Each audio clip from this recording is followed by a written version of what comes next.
மக்களே, நீங்கள் வந்து நிறைய பேர் கொஸ்டின் கேட்டிருக்கீங்க. ஸோ அந்த கொஸ்டினுக்கு தான் நீங்கள் ஆன்சர் பண்ண போகிறோம். பிரியா, நீ ஏன் எந்த ஒரு ஃபங்க்ஷன்லேயும் பொட்டு வைக்கவே இல்லை? ஏன் நீ பொட்டு வைக்கல? அதுக்கான ரீசன் என்ன? நீ என்ன இந்துவா, இல்லை கிறிஸ்டினா, இல்லை முஸ்லீமா? நான் கிறிஸ்டியன் தாங்க, அதனால தான் நான் பொட்டு வைக்கிறது இல்லை. தேவாலயம் எடுக்கும் நானே திரியேறும் தீயும் நீயே. அடுத்த கொஸ்டின், நீங்கள் வந்து லவ் மேரேஜா இல்லை அரேஞ்ச் மேரேஜா?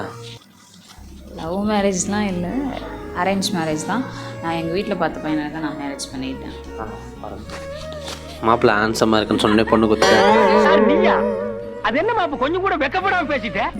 அடுத்த கொஸ்டின் என்னன்னா, ஸ்கூல் படிக்கிற பொண்ணை கல்யாணம் பண்ணியிருக்காங்க, சின்ன பொண்ணை கல்யாணம் பண்ணியிருக்காங்க, உங்களை போக்சோல பிடிச்சிட்டு போகிறாங்க அப்படின்ற மாதிரிலாம் சொல்கிறாங்களே. ஆக்சுவலி உங்கள் ஏஜ் என்ன? இப்போ ரீசெண்டாக தான் என்னோடய பர்த்டே போச்சு. எனக்கு 23 முடிஞ்சு 24 நடக்குது. இப்போ ஒருவேளை நான் வந்து ஹேண்ட்ஸமாக இருக்கு கூச்சமே இல்லை.